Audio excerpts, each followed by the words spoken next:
প্রশ্ন করা, জিজ্ঞাসা করা। এখন আমরা কি জিজ্ঞাসা করি? ছেলের মা জিজ্ঞাসা করে, মা তুমি শপিং করতে পারো? আমার ছেলে তো চাকরিজীবী, চাকরি করে, হ্যাঁ তুমি চাকরি করবা কিনা, চাকরি করতে পারবা? বলে দুনিয়াবি যত প্রশ্ন আছে শরীয়ত বলছে না যে মেয়েকে প্রশ্ন করা যাবে, অনুমতি দিয়েছে, কিন্তু এই কথাটা কেউ জিজ্ঞাসা করে না। মা কোরআন পড়তে পারো, নামাজ পড়তে পারো, কোরআনের 4টা সূরা তুমি বিশুদ্ধ তেলাওয়াত করতে পারো কিনা, তাশাহুদ দুরূদ শরীফ দোয়া মাফিরা তুমি পারো কিনা, ইসলামের বিধিবিধানগুলো তুমি পালন করো কিনা, ঠিকমতো পর্দা মেইনটেইন করো কিনা। বলে এই প্রশ্নগুলো আমাদের কাছে আসে না, এই প্রশ্নগুলো অভিভাবকের মুখ দ্বারা আসে না, এই প্রশ্নগুলো মা বাবার মুখ দিয়ে আসে না। হ্যাঁ, কত ধরনের দুনিয়াবি প্রশ্ন কোরআনের ভাষায়, ইসলামের ভাষায়। পাত্রী দেখার ক্ষেত্রে যে মাসআলা, প্রথমত যে পুরুষ বিবাহ করবে শুধুমাত্র কেবলমাত্র ওই পুরুষ ওই নারীকে, ওই মেয়েকেই দেখতে পারবে। কিতাবের মধ্যে আসছে নিজের পিতা, আপন পিতা বলে বিবাহ সম্পূর্ণ না হওয়ার আগে পিতাও ওই ছেলের পুত্রবধূকে দেখার অনুমতি ইসলাম দেয় না, শরীয়ত দেয় না। আজকে তো পিতা তো দূরের কথা, আমার বন্ধু বান্ধব, আমার বাপের বন্ধু, মায়ের বন্ধু, বোনের বন্ধু, আরো যারা আছে এলাকার কয়েকজন মিলে এরপরে চলো আজকে একটা মেয়ে দেখতে যাবো, 15-20 জন গ্রুপ বানায়া এরপরে যায় মেয়ে দেখার জন্য। যুবক, তুমি যাকে বিবাহ করবা একমাত্র তুমি তাকেই দেখতে পারবে, অন্য কেউ, অন্য কোন পুরুষ দেখার অনুমতি নাই, শরীয়ত অনুমতি দেয় না। মেয়ে মনে হয় যে একদম মাছের বাজারের মাছ, গরুর বাজারের গরু, তাকে আসতেছে 15-20 জন খালি একের পরে এক দেখাইতেছে। শরীয়ত এই নিয়ম দেয় না। হ্যাঁ, কোনো কারণবশত ছেলে যদি দেখতে না পারে, ছেলের পক্ষ থেকে মেয়ে 10 জন, 15 জন, 20 জন, যত কজন মনে চায় যাবে, কোনো সমস্যা নাই। মা যাবে, চাচি যাবে, নানি যাবে, ফুপি যাবে, খালা যাবে, বোন যাবে, ভাগ্নি যাবে, ভাতিজি যাবে, সব মেয়েরা গিয়ে দেখতে পাবে। এরপর আরেকটা বিষয়, যেই পুরুষ যে নারীকে বিবাহ করবে ওই পুরুষ ওই নারীর কতটুকু দেখতে পারবে? ইসলামী শরীয়ত বলে ওই পুরুষ ওই নারী এই চেহারা দেখতে পারবে, হাতের কবজি পর্যন্ত দেখতে পারবে। সর্বোচ্চ ফুকাহে কেরাম কেউ বলেছে, সবাই না, যে পায়ের পাতাটা দেখা যেতে পারে। মানুষের চেহারার আকার আকৃতি দেখলেই তো পুরোটা অনুমান করা যায়, তাই না? এক পাতিলার ভাত কি সব ধরে ধরে ডিমাইতে হয়? তাহলে ভাত থাকবো, যা হয়ে যাবে না। তো বলতেছে এক নারীর চেহারা দেখে সবাই অবলোকন করতে পারে, দেখে বুঝতে পারে যে এই মেয়ের বর্ণনা সব কিছু।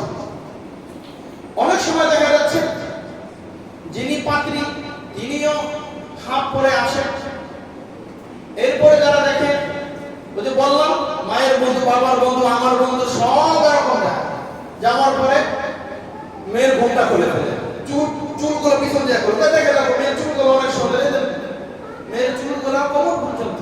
এই যে জায়গাটা মহিলার চুলগুলো এতগুলো পর পুরুষকে তুমি দেখাই না, যায় না সেই না। আমরা তো বিবাহ করেছি, আমি গেছি সাথে 3 বোন গেছে, হ্যাঁ যতটুকু দরকার দেখছি।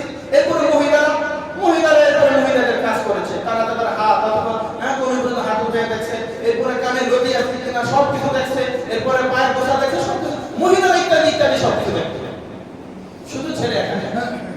কিন্তু আজকে ওটা হয়ে আছে, এই 15-20 জন মানুষের সামনে এই মেয়ের ঘোমটা খুললে একবার হাত পাওয়া যায়, আবার মেয়ের হাঁটা কয়েকবার হাঁটো দেখি লেখাটা করা কত মেয়ের।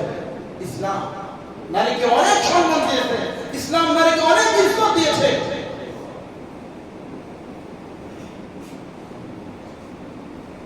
রাসূল কারীম সাল্লাল্লাহু আলাইহি ওয়াসাল্লাম বলেছেন যে তোমরা পাত্রী দেখার ক্ষেত্রে পাত্র পাত্রী একজন আরেকজনকে যাচাই বাছাই করা, কথোপকথন হওয়া, বলে এটা আল্লাহ রাসূলের একটা সুন্নাত। যে তোমার জীবন সঙ্গিনী হবে, তাকে বাছাই করা, দেখাশোনা, এটা সুন্নাত। অবশ্যই দেখে বিবাহ করবে। এরপরে পাত্রীকে যে কোনো বিষয়ে প্রশ্ন করা, জিজ্ঞাসা করা, চাইলে পাত্রীকে জিজ্ঞাসা করার অনুমতি ইসলাম দিয়েছে। ইসলাম অনুমতি দিয়েছে প্রশ্ন করা, জিজ্ঞাসা করা। এখন আমরা কি জিজ্ঞাসা করি? ছেলের মা জিজ্ঞাসা করে, মা তুমি শপিং করতে পারো? আমার ছেলে তো চাকরিজীবী, চাকরি করে, হ্যাঁ, তুমি চাকরি করবা কিনা, চাকরি করতে পারবা? বলে দুনিয়াতে যত প্রশ্ন আছে শরীয়ত বলছে না যে মেয়েকে প্রশ্ন করা যাবে, অনুমতি দিয়েছে। কিন্তু এই কথাটা কেউ জিজ্ঞাসা করে না, মা কোরআন পড়তে পারো, নামাজ পড়তে পারো, কোরআনের 4টা সূরা তুমি বিশুদ্ধ তেলাওয়াত করতে পারো কিনা, তাশাহুদ দুরূদ শরীফ দোয়া মাফিরা তুমি পারো কিনা, ইসলামের বিধিবিধানগুলো তুমি পালন করো কিনা, ঠিকমতো পর্দা মেইনটেইন করো কিনা। বলে এই প্রশ্নগুলো আমাদের কাছে আসে না, এই প্রশ্নগুলো অভিভাবকের মুখ দ্বারা আসে না, এই প্রশ্নগুলো মা বাবার মুখ দিয়ে আসে না।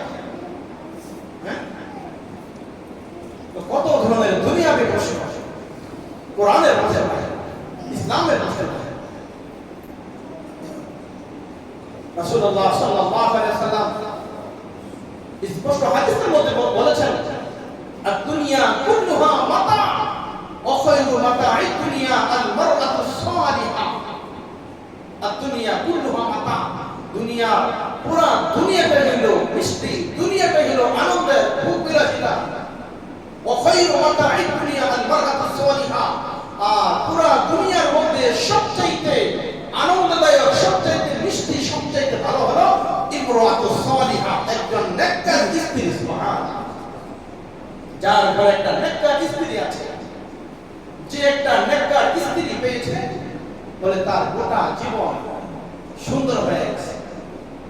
কবি বলছেন না, আমাকে একটা আদর্শবান মা দাও, আমি তোমাকে একটা আদর্শবান জাতি তোমাকে দেব।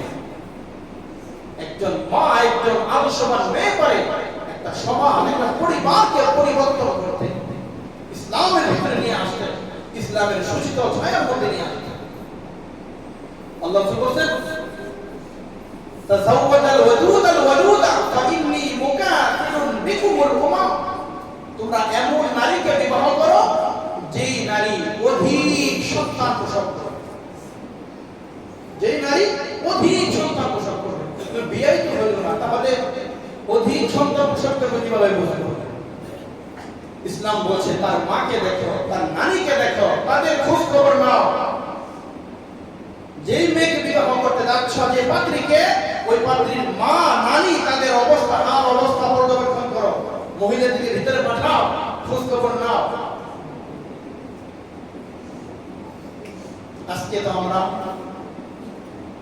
এতই অজ্ঞ, এতই মূর্খ হয়ে গেছি, এক দুইটা সন্তান নেওয়ার পরে এরপরে আমাদের আর সবকিছু বন্ধ হয়ে যাবে। কে খাওয়াবে, কে কি করবে? আল্লাহ কোরআনের বিধান, সূরা বানী ইসরাঈল 31 নম্বর আয়াত আল্লাহ বলেন, ওয়ালা তাকুলু আওলাদাকুম খাশিয়াতা ইমলাক ওয়ালা তাকতুলু আওলাদাকুম। তোমরা তোমাদের সন্তানদেরকে দরিদ্রতার ভয়ে হত্যা করো না। ওয়ালা তাকতুলু আওলাদাকুম, দরিদ্রতার ভয়ে সন্তানদেরকে হত্যা করো না। কোরআনের ভাষ্য পরে দেখেন কত সুন্দর কথা বলতে, নাহনু নারযুকুহুম ওয়া ইয়্যাকুম। আল্লাহ বলছেন নাহনু নারযুকুহুম, আমি তাদেরকে রিজিক দেই। পিতামাতার কথা আগে কই নাই, নাহনু নারযুকুহুম, হুম মানে এই আওলাদ, এই সন্তান। বলে এই সন্তানদেরকে, তোমাদের সন্তানদেরকে আমি আল্লাহ রিজিক দেই। নাহনু নারযুকুহুম, নাহনু নারযুকুহুম ওয়া ইয়্যাকুম, এরপরে তোমাদের রিজিক আমি আল্লাহ প্রদান করি। আর আজকে দরিদ্রতার ভয়ে আমরা সন্তানকে আজকে হত্যা করতেছি, সন্তান দিতেছি না। কে খাওয়াবে, কে পাবে, কে কি করবে? আল্লাহ বলছেন সন্তানের টেনশন, হ্যাঁ, আওলাদের খাওয়ার দায়িত্ব তোমার না, এটা রিজিকের